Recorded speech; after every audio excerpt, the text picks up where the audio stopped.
$8 billion. That's how much Saturday's gas deal between Italy and Libya's Tripoli-based government is worth.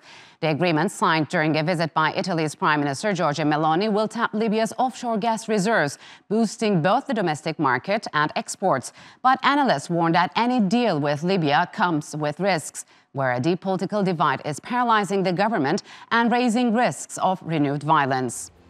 Under the deal, Italian energy giant Eni will develop 2 offshore gas fields with goals of reaching an output plateau of 21 million cubic meters per day by 2026.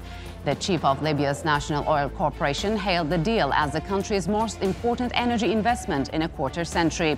Prime Minister Meloni, who was on an energy trip to Algeria a week earlier, is working to shore up alternatives to Russian gas. Moscow, which also has close ties with Algeria and Libya's eastern government, is currently seeing its energy exports to Europe dry up over its continuing assault on Ukraine. And now to further discuss the energy rivalry in North Africa, joining me now from Paris is Abdenur Toumi. He is a researcher at the Orsam Center for Middle Eastern and North African Studies. And from London, Umberto Provazio. He is an associate fellow at the International Institute for Strategic Studies. Gentlemen, welcome to Straight Talk. It's good to have you on the program. So, Abdenur, what do you make of the rising interest by Western powers in bringing in Libya's vast energy potential back onto the global markets? What has changed? Actually, the direct answer is the latest development in the war in Ukraine and the impact of this war on notably the European countries, but has affected the entire international market. So in this sense, I mean, we saw the latest development of mobility of the European leaders, and notably the Italian Prime Minister, Ms. Meloni, I mean, who just, she's on the move, and she just had a state visit to Algeria, and the main question, and also interest of the two countries to sustain the strategic partnership, but the main issue was energy. And so we saw that also her visit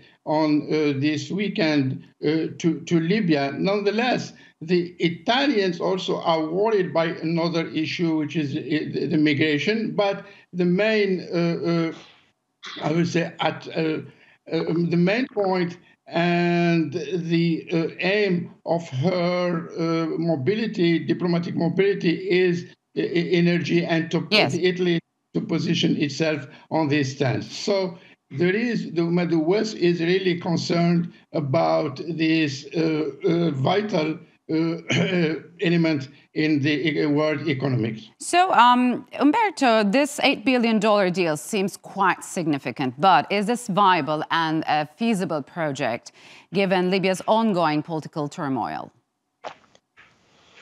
Of course, the power struggle in Libya is a sword of Damocles upon this deal and upon the relationship between Libya and its main partners, Italy included.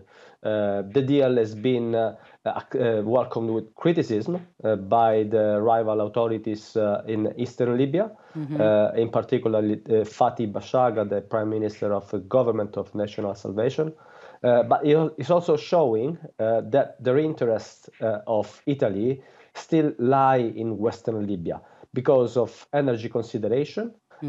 Italy, as well as other countries in the Mediterranean, would like to be energy hub, but also because of migration flows, which for Italy departs mainly from Tripolitania, from the western part of the country. So, Abdenur, is this likely to deepen the rift between rival Libyan governments, administrations in the east or west, or bring about a unity that will help alleviate the country's economic hardships? Are you optimistic? Unfortunately, no. I mean, we have to be optimistic on our field, but in this issue of the Libyan, I would say, deadlock or impasse, political crisis, it's still a power struggle between the two belligerent in the West and the East, and also to some extent, I mean, there is absence of the international community, which I mean has to play a major role, but it seems like is pushing for the continuation of the status quo. Nonetheless, there are countries, I mean, for instance, Algeria, who is trying to, I say, help to break through this political impasse and this crisis. So the West, also Western powers, seeing the issue or the Libyan dossier from its security perspective and making some rhetoric on the political aspect. So they need to push to find or to help these two, the main belligerents in the Libyan conflict, to break through and to help the UN Special Envoy, Ms. Batili, to at least have a solid framework and to lead to the elections that Libyans, the people are looking for, and like the leaders who are, I think, who seem happy with the status quo. Okay. Again, so speaking of Algeria quickly, because Algeria doesn't want to see Libya turn into failed state or a militia state. So there is other actors, so Turkey also has to play a major role in this. So, Umberto, how will this agreement with Italy impact Turkey's energy and exploration deals with Libya? Is there a link between this deal and the suspension of Turkey's maritime and energy exploration deal via Libyan court? Yes, I think there is a correlation, given the fact that many other countries in the Mediterranean Sea would like to play the role of energy hub. Of course, Turkey's memorandum of understanding was specifically focused on offshore, and this is where the ENI's agreement with Libya came for. I think we also have to mention the fact that if for Italy it was a strategic agreement, for Libya it is as well, because it allows Libya to have a diversification strategy in the energy sector, dealing with Turkey and Italy as well. Mm-hmm. So what do you say, Abdenur? Could an increased cooperation between Libya and Italy upset balances within the European Union, especially with Greece, which is against any deal with the Tripoli government? That will be one of the thorny issues. But as your guest stated, I mean, the partnership between Libya and Italy, and this MOA that was signed the last weekend, even though it was disputed by the other side in the East, but it still has, I would say, some leverage and strong legs in the dynamic of the conflict by adding, for instance, like Turkey is positioning itself in this sensitive posture. And also there are other countries, European countries, notably France, for instance, who is a little bit concerned and worried about it because of, again, the mobility of the Italian authorities and bridging through to Algeria and Libya and making their foreign policy determinant based on energy. And also there are other factors that the two countries, Italy and Libya, like the legitimate government, but the main thing is the international community has to step up and lead, or at least give help the other countries like Turkey, Qatar, and Algeria to play a role in this crisis. So let's bring in a Russian angle, Umberto. In a charm offensive to secure the next Russia-Africa summit, Russian Foreign Minister Lavrov set out on an Africa tour this past week. What could you tell us about the Russian influence in the continent? I think it is significant.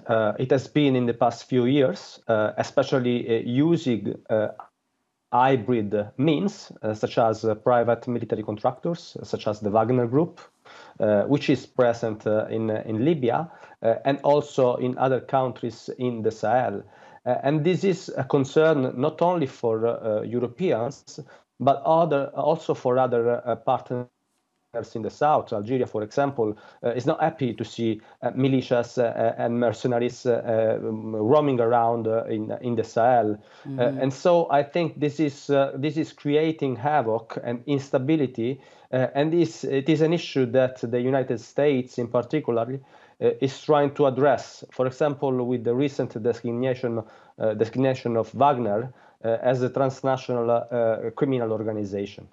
So we've seen the US, Russian and Chinese high-level officials almost in a coordinated manner visiting the African continent this past month. Why has Africa started getting a lot of attention, especially from the United States? Because we know the region is not the most important to the US, but what kind of policy does it pursue there? Actually, this is, goes in the new influence of hemispheres.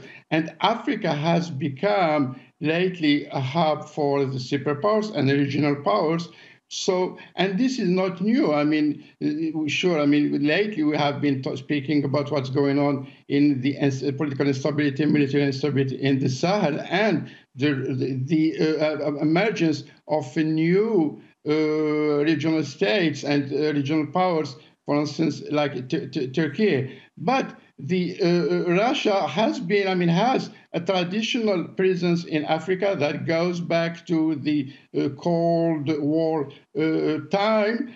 And the US also has been playing a major role, but in behind the scenes, less military cooperations like the Russians. Whereas China has also always been playing a determined role economically in the region, and all this is intruding a great deal France, for instance, and who is losing its, I would say, political, military, and even intellectually influence in the African Sahel and in West Africa. So, Umberto, how are all these visits being perceived on the continent? How deep does mistrust run between Africa and the West? I think Abdenour is right. We are witnessing now the rise of a multipolar world. We talked a lot about the end of the US hegemony, and different global powers such as Russia and China, but also regional powers, are trying to compete amongst each other in different geopolitical theaters, including Russia, including in Africa. And this connects with the wider argument about the energy. The energy now is, because of the aftermath of the conflict in Ukraine, we are witnessing a scramble for Africa, a scramble for African gas in particular, with different projects and conflicting interests among different countries. Let's just hope that they will find an agreement together and avoid the further divisions. All right, gentlemen, unfortunately, we'll have to leave it here. Thank you very much for joining me on Straight Talk.